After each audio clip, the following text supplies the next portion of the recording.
Behold, a pale horse. The man who sat on him was death, and hell followed with him.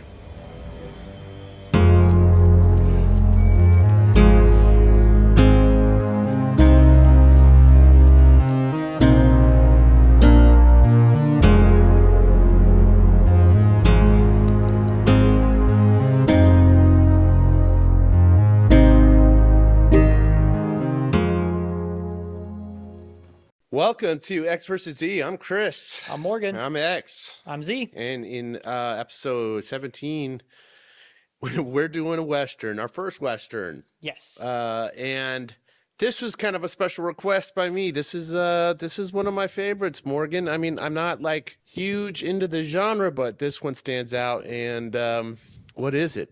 It is Tombstone. Tombstone, 1993's Tombstone. Are you a fan of Westerns? I like Westerns, but there's not a lot that I actually go out of my way to see just because they're either too campy and corny for me or they're just too damn depressing. Yeah. It's always dark and sad, and I'm just like, okay, I want to go home, listen to some freaking Evanescence, and drown myself with that. Okay, boy, that was a deep cut going to Evanescence. Somebody's been watching the Daredevil movie with Ben Affleck. Good Lord. That's a very deep cut.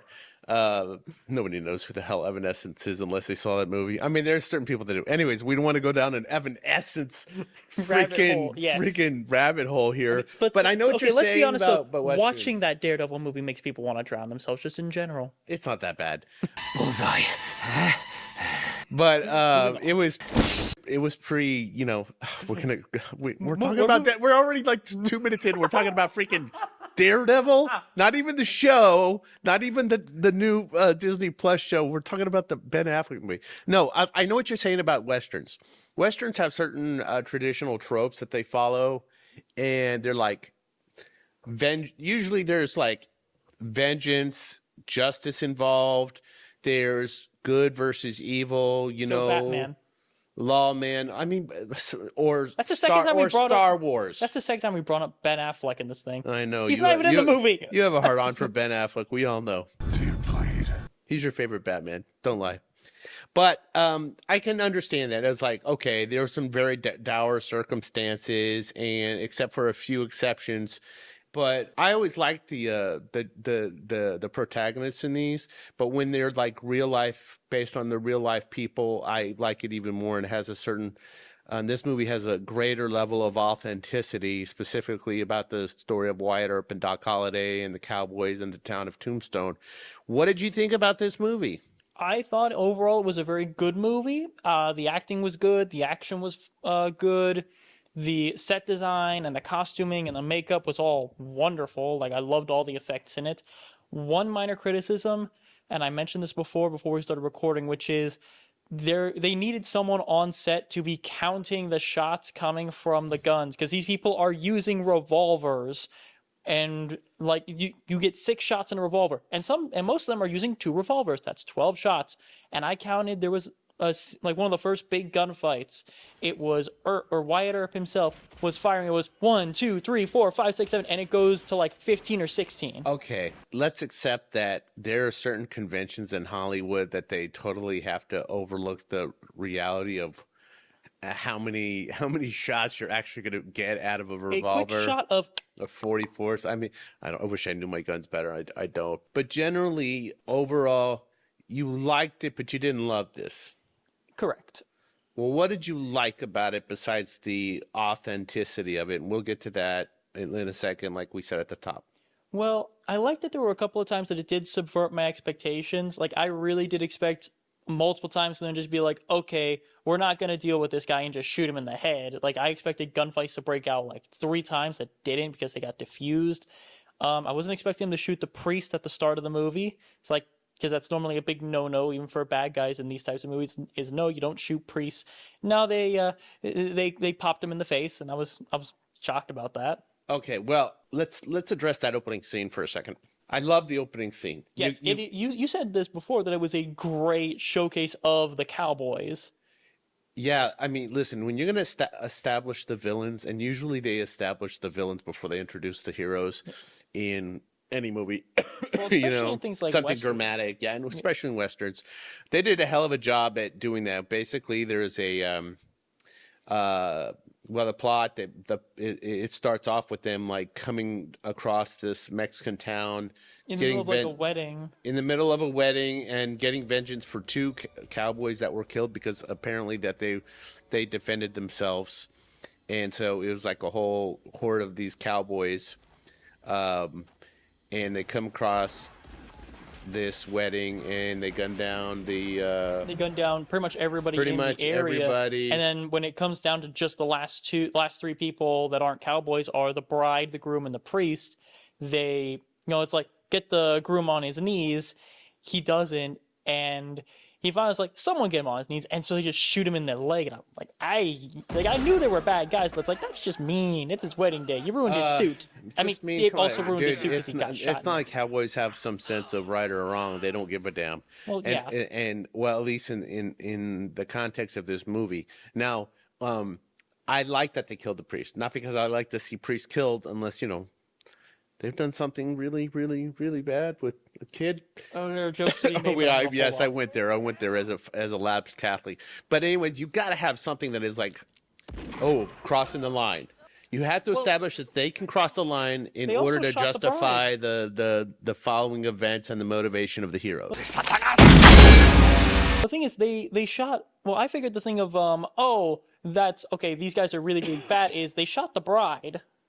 Did they shoot the bride? No, they shot the groom. No, they shot the groom, and they dragged her into the church, and then they cut away to them not cut away. Then they had the dudes, go out and start eating, and then you heard a gunshot from the church. They shot the bride.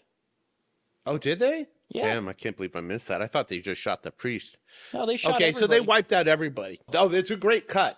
By the way, it's like immediately there's a quote in the beginning of the movie when the Mexican cowboy, which I guess he'd be a vaquero, but he misinterprets the Spanish of the what the priest says. Yeah. But one of the main bad guys, Johnny Ringo, played by Michael Beihn, great job by Michael Beihn. He properly interprets it, and what does he say? Behold, a pale horse. The man who sat on him was death, and hell followed with him. And then they immediately cut to Wyatt Earp. Yes. Played by Mr. Kurt Russell. Yes. The authenticity that was important to me and that I liked isn't just that it's this stoic hero and heroic archetype that Hollywood would paint in a normal Western or any good versus evil, but it's based on the real people. And then Wyatt Earp, for a good chunk of this movie, he's not really the hero. He's the protagonist. No, he's a reluctant hero. He's a guy. He's a much complicated protagonist than we're at first understand him to be. Which, okay, that resonates with me. That first thing is like, okay, it's not clear cut. He's not like perfect. I mean, the guy's basically in his heart cheating on his wife in this movie with Dana Delany as Josephine Marcus. That's another thing that I will say. I'm not gonna say made me not like the movie, but made me not necessarily like Wyatt Earp so much. Is that he was, well, like you said, essentially cheating on his wife, and it seems like the wife for most of the movie isn't there. She mostly exists just to be a thing of here's a reason why his life sucks because she's addicted to opiates. Yeah, she's addicted to opiates, and which makes it a conveniently justifiable reason for the audience to want to root for the relationship between him and Dana Delany's Josephine Marcus. Never heard a woman talk like that? Never. I don't have time to be proper. I want to live. And in fact, you're right. He ignores the needs of this town for a good half of the movie, I'd say. What the hell are you doing? I told you we weren't getting involved. You got us involved when you brought us here. You hold on a minute, Virg. Hold on, nothing. I walk around this town and look these people in the eye. It's just like someone slapping me in the face. The first time in our lives, we got a chance to stop wandering and finally be a family. Now, this is trouble we don't need. These people are afraid to walk down the street, and I'm trying to make money off that like some goddamn vulture. One of the reasons why I don't necessarily like him as a protagonist is that, much like, well, a lot of characters that are like, oh, well, now you care, is the only time he really is like, all right, fine, I'm going to do something about it, is when it hits him. When it gets to, when they, When you it know, hits home. yeah, Literally. when the cowboys end up shooting at his family and all that, like that's when he's finally going after his brothers. yeah, and we see that he doesn't like bullies. He doesn't like people who, you know, just sort of flout the temper. Because at the start of the movie, how he gets his first job is there's a card dealer at a bar casino thing. Son of a bitch, I'll blow you right up at Wildcat's ass. Saloon. Who is just or at a saloon, who's just this absolute bully, just this loudmouth, angry guy. Something on your mind? Just want to let you know you're sitting in my chair. And he basically yanks him up by his collar, says, stop doing that. And when he doesn't stop doing it, he just slaps him a few times. I said throw down, boy. Okay. Which leads to one of my favorite moments of, Which is? Are you going to do something? Or just stand there and bleed. When he has that conversation, I don't want to jump the gun, so to speak, and pardon the pun, but when he has that conversation with Doc at the end, which we're going to get in their relationship in just a second, but that does bring up what I want to talk about, which is I think the best introductory scene for a character is the introduction of Doc Holliday. All right, let me just finish this one point, and then we are immediately going to talk about that, because their relationship is essential to this movie. Yes. But I didn't realize how lost Wyatt Earp was as a man. I think he was just a man of duty, and the idea that a man of duty who does what he has to do, not necessarily what he wants to do, is something I deeply appreciate and respect, and that's part of the reason this movie resonates to me. The other part is the relationship with Doc Holliday. Yes, and Doc Holliday, I think his introductory... Played by Val Kilmer. Yes. I think his introductory scene is probably one of my favorite scenes in the movie, just because of how fun it is, and I wrote down in my notes that Doc Holliday is nothing but chill. All he is this entire movie, he does not get angry, he does not get frustrated, he does not get emotional until like the very, very end. The entire time he's just like, well, okay, let's do this. I suppose I'm deranged, but I guess I'll just have to call. Isn't that a daisy? He is just cool as a cucumber the entire movie. Why do you think that is? I mean, I know, but why do you think it is? Well, near the end, it's a matter of spoiler alert, he has tuberculosis, I think. So he's dying He's dying. That's it. In the latter half of the movie. Don't you think that shapes who you are as a person? Yeah, but I mean, in the start of it, he didn't know he was dying. Dude, he knew he was dying. Okay, historically, he knew he was dying. He had tuberculosis. He was a dentist, and he went to school in Pennsylvania or something. And when he got sick, his other members of his family, his mother and I think his sister, I'll correct that information if I don't have it exactly right, died of tuberculosis. And when he got it, he had already seen how it took a hold in his life, in his personal life with the people he loved. And I think when you have that death sentence, and at that time tuberculosis was a death sentence, you change the way you live your life. You actually live life the way you want on your terms. And Doc Holliday knew from the get, okay, from here on out, I'm going to do what I want to do. I'm going to gamble. I'm going to drink. I'm going to live a hearty life, and I'm not going to be fazed by it. And that's how he was. That's how he was. And you can kind of see, I don't know what the origins exactly were of his and Wyatt's friendship, but you can kind of see where there's overlap in their lifestyles, even though one definitely did some lawless things in his life in Doc, and Wyatt Earp even says in the movie he had only killed one guy. Yeah. But he was a lawman in Kansas City, in Dodge City. You can see that overlap, and I just love because even though Doc Holliday maybe wasn't exactly a morally good person, he had a lawfully good person. He had a moral compass of when people were starting trouble, when people were starting stuff and, becoming a ruckus and causing problems. He's like, yeah, no, you're going to settle right on down now, sir. He's also a foxhole guy.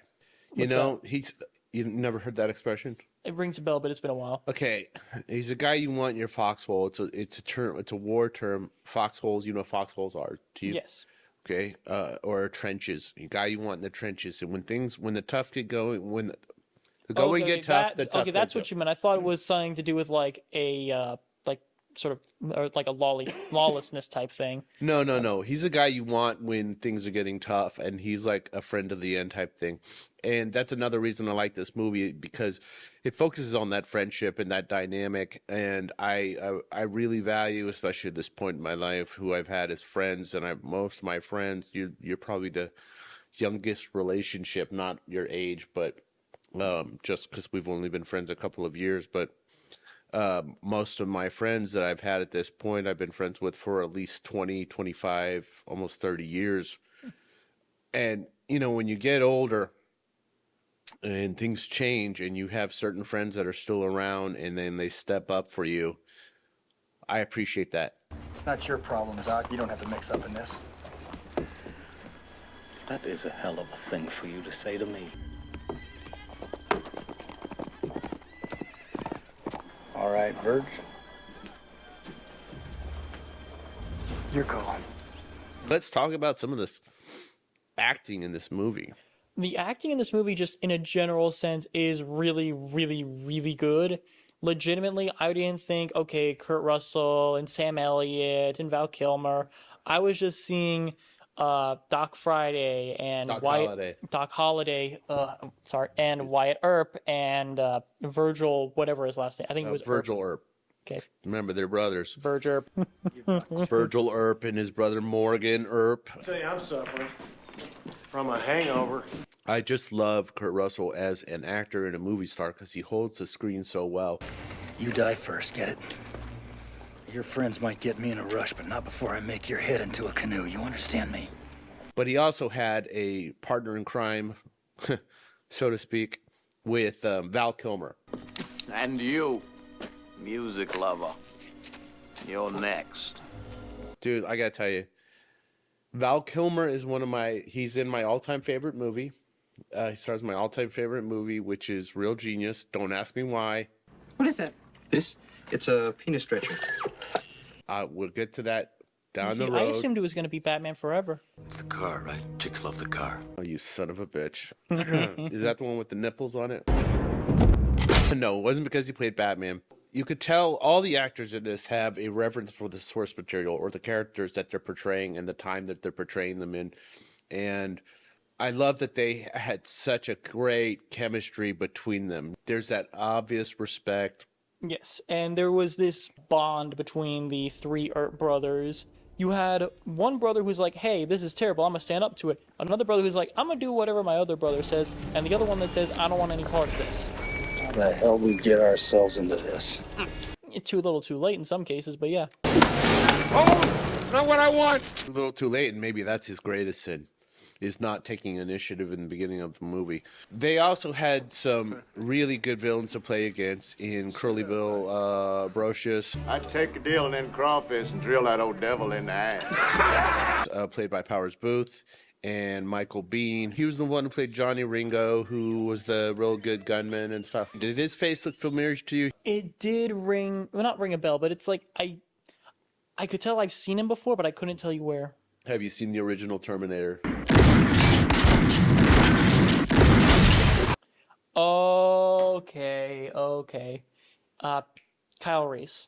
Come with me if you want to live. The reason that humanity was saved for the Terminators is also the reason we have such a kick-ass villain. I want your blood.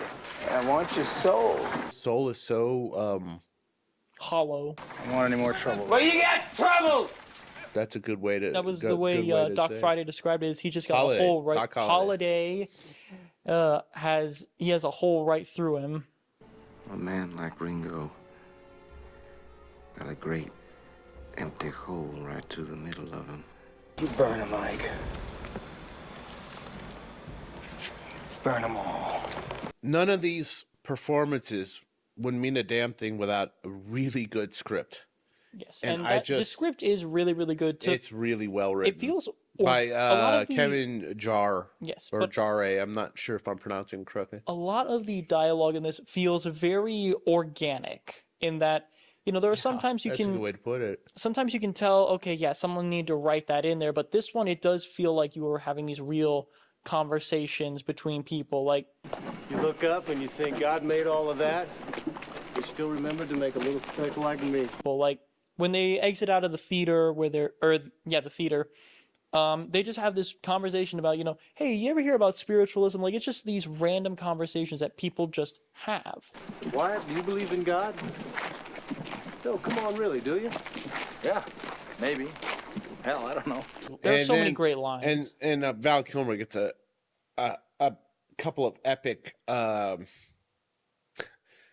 want to talk about Val Kilmer for a second because I've been leaning on Kurt Russell because I adore him so much. But Val Kilmer, I was getting to it, but he doesn't have just great lines. It's how he says it, tapping into this Southern, I don't know what it is, aristocratic drawl he has. I was gonna say like Southern gentleman, but with just that right amount of condescension. But I think you hit the nail on the head with aristocrat. Evidently, Mr. Ringo's an educated man. Now I really hate him. Yeah, and it seems like Val Kilmer spends most of the movie sweating. I mean, everybody in this movie is sweating because it's the Old West, which I kind of like that. I like the costumes, but I like the texture. I like the filth. Yeah, I know that sounds kind of effed up. Well, no, I agree with that. Is that when you have, you know, an Old West movie that really does lean to the fact that the Old West, you were constantly surrounded by dust in the hot sun. No one was clean for long. And because he's sick and because he has tuberculosis, he's always so damn weak. But he doesn't. That's another thing I admire about him. He's able to muster what he needs to for what is good, what is moral, and what is helpful to his friend. Dad, what the hell are you doing this for anyway? Wyatt Earp is my friend. Yeah, well, I got lots of friends. I don't. But I still, to this day, every once in a while, will drop. I'm your huckleberry. I'm gonna just run down quick of some of the guys who were in future what I think are badasses. Sam Elliott, Bill Paxton. Yes, I know Bill Paxton. Bill Paxton, you know Stephen Lang? Yeah. Plays Ike Clanton, one of the Ike Clanton. He was in the Avatar movie. He was such a pimp in that movie. Right. Yeah, that guy.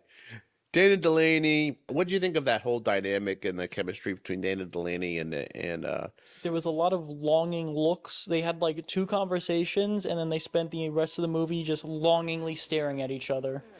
But you know that the look that he gives her isn't just one of lust. It's one of knowing what you want.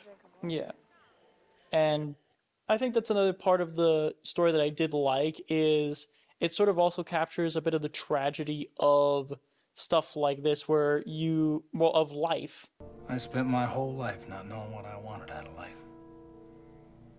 Just chasing my tail. Now for the first time I know exactly what I want. And who.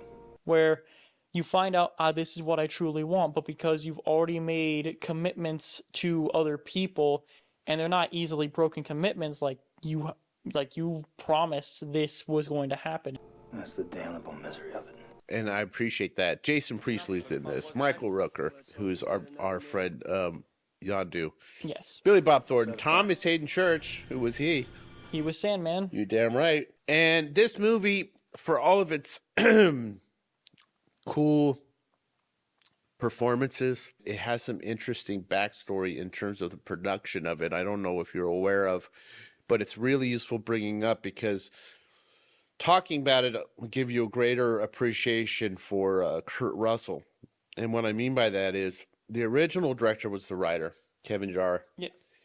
And I don't know if you're aware of what happened, but he was fired either before production or during production. He was falling behind on the shots and didn't have the confidence of the studio. So this production went on for like a month without a director.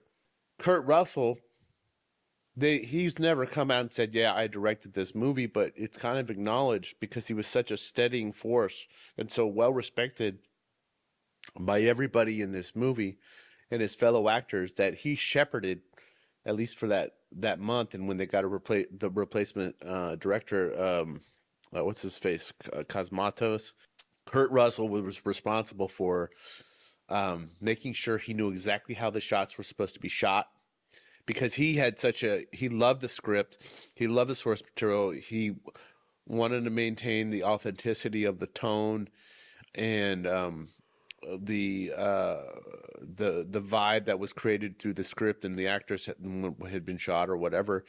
But he gave him very specific notes on about how everything was supposed to be shot. It's like having Tom Brady, who you got to know who Tom Brady is, right? He was on the Allstate commercials, right? Oh my God, Marcus, I'm gonna have to pistol whip you after this.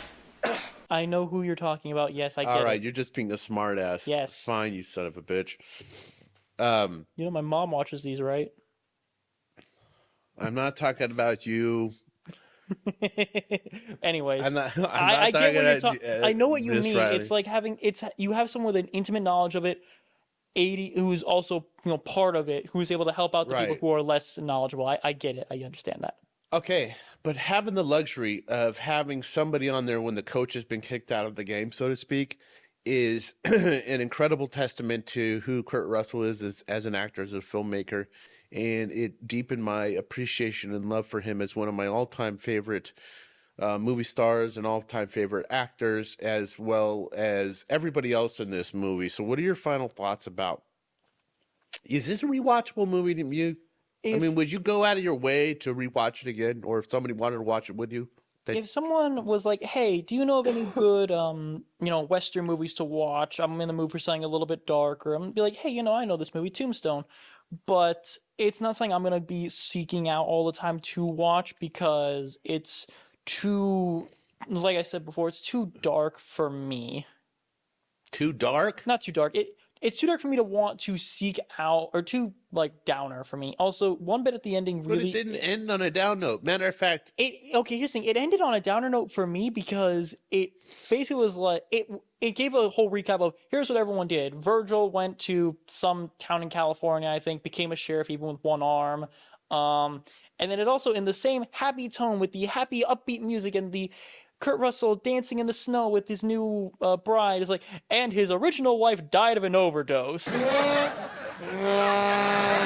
Well, they didn't say it with that kind of inflection. You're making it sound like there was a big smile in that. What it did is that's a convenient footnote. I have nothing left. Because people wanted to see him end up with Josephine. Because the movie made them want to see him end up with Josephine. I think that people wanted Wyatt to be happy is what they wanted, not totally misery. And I think everybody, regardless of whether or not you're a lawman from the Old West or just a friend, and if you genuinely care about people, especially our heroes, I mean, I want that are men of duty, you want somebody to find peace in their life. Yes, I'm just saying the way they phrased that and framed it with the music and the shot and where it was placed in the in the narration of the epilogue, it sounded very like this is a good thing. I think you're reading it a little bit too much.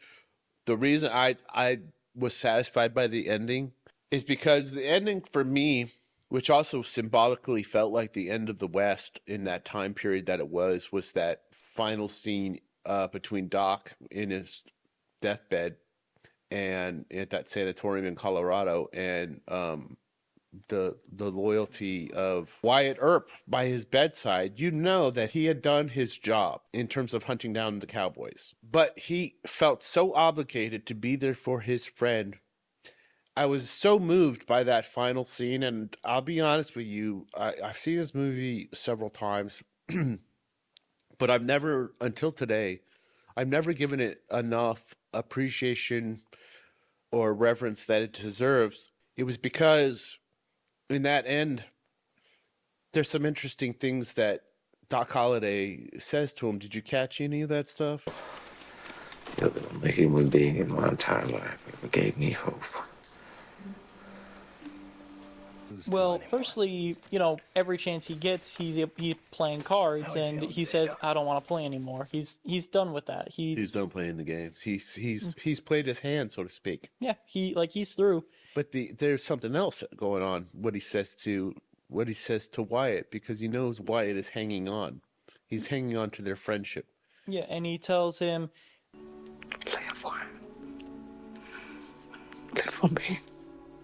you're gonna leave and you're gonna go live your life. You will live. You won't just exist. You won't just survive. You will live. Wyatt, if you ever my friend, if you ever had even the slightest feeling for me, leave now. I appreciated that resolution to their friendship and how they wrapped it up. It kind of cements the whole movie for me. It's one of those scenes I didn't know until today, because there's so many quotable lines in this movie, that I loved more than anything else in this movie. It was my favorite scene. None of the gunfights, which I like vengeance movies. I like justice movies. I like the lawman. I like the Old West. I love Wyatt Earp. I love Kurt. So I loved all the performances. But at the end of the day, that friendship is what I like to revisit the most about this movie. Yes. I think that friendship was the big thing that carried this movie. The relationship between the brothers was good, but like I said before, a lot of it was Virgil being like, we need to do something, we're gonna do something, like really trying to push Wyatt to doing something. And sometimes that's all you need from that particular person in your life. Yeah, but I'm talking about in terms of like the movie, that relationship didn't seem very fleshed out. Yeah. Like he was very one note of, we're doing this thing. Okay. And I'm fine with that. They got to make some choices, and obviously they decided to focus on that. I'm not saying everyone needs to come across like you just read a 300-page book describing their personality in its entirety, but Doc Holliday and Wyatt, they were the Doc. I said it right that time. Doc Holliday. Yes, got it right that time. And Wyatt, their friendship was very fleshed out, and I like that. And it was that relationship, I think, that carried this movie, because each time Wyatt was like, hey, there's a guy who's trying to get you, Doc was always there. It's like, he's got his back. Let's finish it. Indeed, sir. The last charge of Wyatt Earp and his immortals. And for me, that's good enough, and that's one of the reasons I love this movie and we'll rewatch it. And I'm glad we knocked out a Western. Yeah. There's a lot of genres we have yet to cover, and we're going to get to those. We're going to get to a lot of different movies. But for this week, for episode 17, we're going to put this one to rest. Yep. Thank you for joining us for watching Tombstone. Yes. Let us know if you've seen this movie. What's your favorite quote from it? Because it's got a lot of great quotes. Or what's your favorite quote from an Old guys, West like movie? and subscribe. Did I even say that at the beginning of the video again? You did not. But I dropped the ball. Yeah, you're sick. We'll give you a break on it. Thanks, man. I feel like hammered dog ass.